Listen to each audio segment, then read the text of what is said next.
दोस्तों, मैं कहानी सुनाने जा रहा हूँ अपनी सगी बहन के साथ शारीरिक संबंध की। मैं और बहन दोनों साथ में एक ही रूम में सोया करते थे और बहन ने एक दिन मेरे बिस्तर पर आकर लेट गई, बोलने लगी, भाई मैं तेरे से शारीरिक संबंध बनाना चाहता हूँ, प्लीज तुम मान जाना, आज बहुत मन कर रहा है मेरा थूकने का। ठीक है दीदी, मैं तैयार हूँ। इतने रहते दीदी ने मेरे सारे कपड़े उतार दिए और अपने भी बुरे बदन से कपड़े उतार दिए और दोनों हम बिस्तर हो गए। फिर क्या था, मेरे दीदी ने मेरे खम्बे को सालाना शुरू किया। मैं भी अपने बस में नहीं रहा। फिर उसके बाद दूध दीदी का दोनों बॉक्स को मुंह में लेकर चूसने लगा। उसके बाद दीदी और चिल्लाने लगी।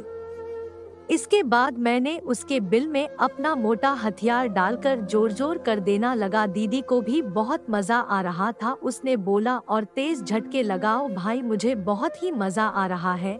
इसके बाद 2 बार हम लोगों ने झड़ चुके थे।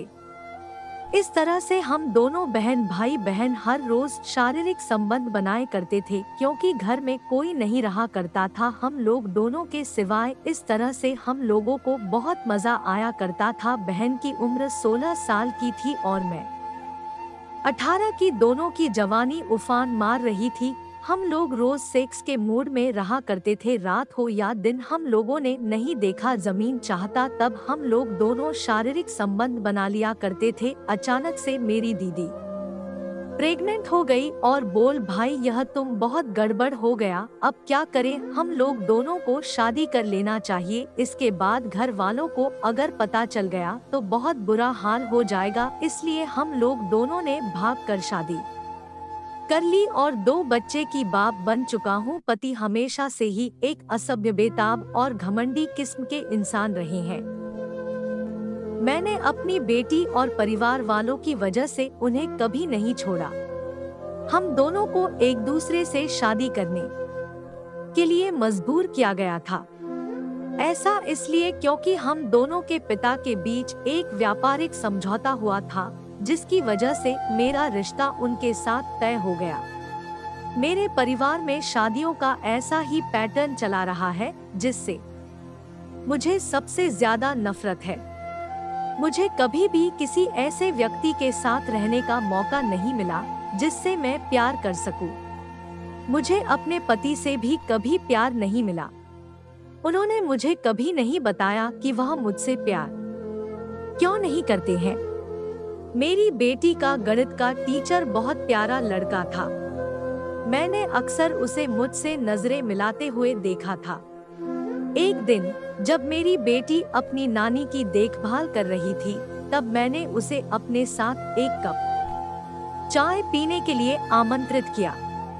जब रसोइया अंदर से चाय लेकर आया, तब मैं लगातार उससे अपनी बेटी की पढ़ाई लिखाई के बारे में बात कर रही थी। वह देखने में काफी आकर्षक था। उसका अंदाज मजाकिया था, जिसकी वजह से मैं उसकी तरफ बहुत ज्यादा आकर्षण महसूस करती थी। इस घटना के बाद मुझे समझ आया कि मेरे साथ की महिलाओं के लिए शादी के बाद अफेयर रखना कोई बड़ी बात नहीं थी, क्योंकि हमारे पुरुष अपने काम में कुछ ज्यादा ही बिजी रहते हैं। मेरे पति भी इससे अलग नहीं थे। इस तरह मेरा उसके साथ अफेयर शुरू हुआ। अपनी बेटी के टीचर के साथ एक्स्ट्रा मैरिटल अफेयर रखने पर मुझे कोई पछतावा नहीं है। ऐसा इसलिए क्योंकि मुझे एक ऐसे व्यक्ति से प्यार और अटेंशन मिल रहा था जो जानता था कि एक महिला को खुश कैसे रखा जाता है। वह न देखने में काफी सेक्सी था, बल्कि उसने मुझे शारीरिक संबंध बनाते हुए कामुक या अच्छा भी महसूस कराया। जब घर में कोई नहीं होता था तो हम दोनों साथ में काफी अच्छा समय बिताते थे। मैंने सुनिश्चित किया कि इस दौरान मैं अपने घर में घरेलू सहायिका, काम करने वाली स्त्री नहीं रख सकती, क्योंकि वह हमारे अफेयर के बारे में मेरे पति को बता सकती थी। भगवान जाने फिर वह क्या करेगा। 36 साल की उम्र में मुझे प्यार और जुनून मिला, जिसने मुझे सबसे ज्यादा खुशी का अनुभव कराया। लेकिन जैसा कि हर सामान्य अफेयर की कहानी में होता है, एक दिन मेरे पति ने मुझे पकड़ लिया। ऐसा तब हुआ जब मैं और मेरा प्रेमी एक दूसरे को अपनी कल्पनाओं से भरी